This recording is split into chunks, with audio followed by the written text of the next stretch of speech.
नमस्कार मित्रांनो, मी पुन्हा एकदा घेऊन आलो आहे मुंबई सिरीजचा सेकंड पार्ट, जो आहे क्रिसमस स्पेशल. आणि क्रिसमस स्पेशल म्हणजे बँड्रात आलो. Bandra reclamation centre, Bandra wonderland आपण दोन्ही कवर करू. हे आहे रिक्लेमेशन सेंटरचं डेकोरेशन, हे आहे एंट्री पॉईंट. तुम्हाला जर बँड्रापासून जर यायचं असेल तर इथून डायरेक्ट ऑटो पण मारू शकता किंवा जस्ट आप बस से भी आ सकते हो. मतलब ऑटो बेटर है क्योंकि ट्रैफिक से बीच गली में से आ ही जाता है और बस थोड़ा लेंदी हो जाता है कि घूम फिर के आती है. सो जो रिक्लेमेशन सेंटर का डेकोरेशन है ना, वो पूरा आशीष शेलार ने कवर किया है. तो ये देखो डेकोरेशन और क्रिसमस की वाइब जो होती है ना बाबा, यहाँ पे फुल क्लासी वाइब. मज्जात मजा, बघायला एकदम भारी वाटतं. पब्लिक येते, डेकोरेशन पाहते. असं नाही की कुठलं मी मराठी असो किंवा कुठला जाती धर्माचा असो, सर्वजण येतात कारण डेकोरेशनच तसं बनवलं. आणि पोलीस बांधव तर आपल्या सुरक्षेसाठी कंटिन्यू उभे असतातच. जर बघायला गेलं तर डेकोरेशन लाईट्स वगैरे संध्याकाळी 6 ते रात्री 11 वाजेपर्यंत तर कंटिन्यू आहे. 2 तारखेपर्यंत, म्हणजे रात्री 11पर्यंत आहे, पण न्यू इयरच्या 2 तारखेपर्यंत जानेवारीला. तुम्ही हे बघू शकता किती भारी वाईब वाटते.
Organizing such a brilliant event, उनके लिए 2 साथ तालियां बनती कि नहीं? और साउंड वाले बेन अंकल के लिए भी 2 साथ तालियां।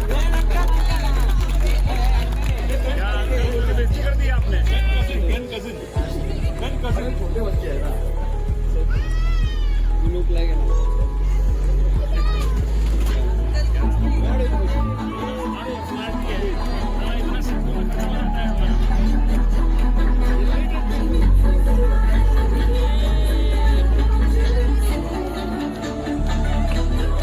अभी डांस कर रहा है, सब लोग आ जाओ डांस करने के लिए।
खूप भारी म्युझिक शो होता आणि डीजे बेन एक रिक्लेमेशनला आणि त्याने वाजवलंही एकदम भारी. सिंगर गाणारे पण खूप भारी होतं. आणि इथून आता आपण निघूया. एक्झिटला भरपूर गर्दी असते आणि इथून आता आपण जाणार आहोत वेस्ट पार्ट म्हणजे बँड्रा वंडरलँडला. आता बँड्रा वंडरलँडला जाणं म्हटलं तर रिक्लेमेशनच्या इथून माझ्या मते तरी 15-20 मिनटं जातात. आणि आपण आता इथून पोचलेलो बँड्रा वंडरलँडला. एकदम भारी म्हणजे बँड्रा बोललं तर क्रिसमस डेकोरेशन आणि न्यू इयरचं सेलिब्रेशन एकदम खासच असतं. खास एकदम भारी. बघा काय मजा आहे.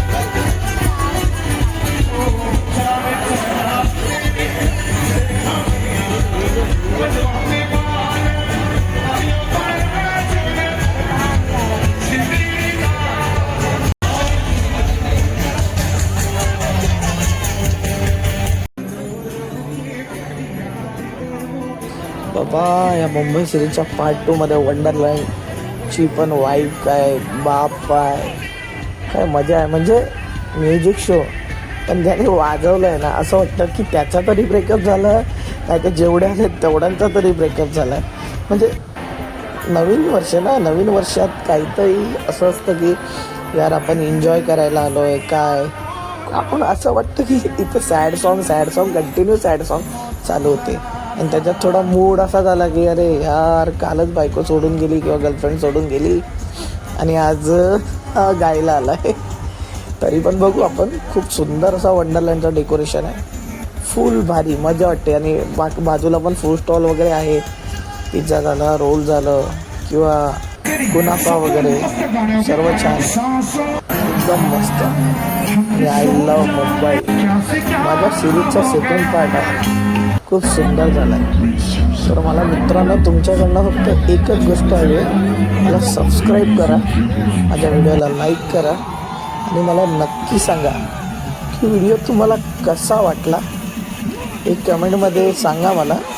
आणि नेक्स्ट पार्ट मी कुठल्या एरियाचा घेऊन येऊ, नक्की कसला घेऊन येऊ. तुम्हाला एरिया बघायचा मुंबईच्या नेक्स्ट सिरीजच्या थर्ड पार्टला, की मुंबईची वाईब बघायची, की मुंबईचं खाणं पिणं, की रात्री मुंबई कशी असते ते मला नक्की कळवा या व्हिडिओमध्ये. आणि इथेच मी तुमचा निरोप घेतो. भेटूया आपण पुढच्या ब्लॉगमध्ये, त्या ब्लॉगचा पार्ट 3 असेल सिरीजचा. And enjoy your day. धन्यवाद मित्रांनो, परत भेटू.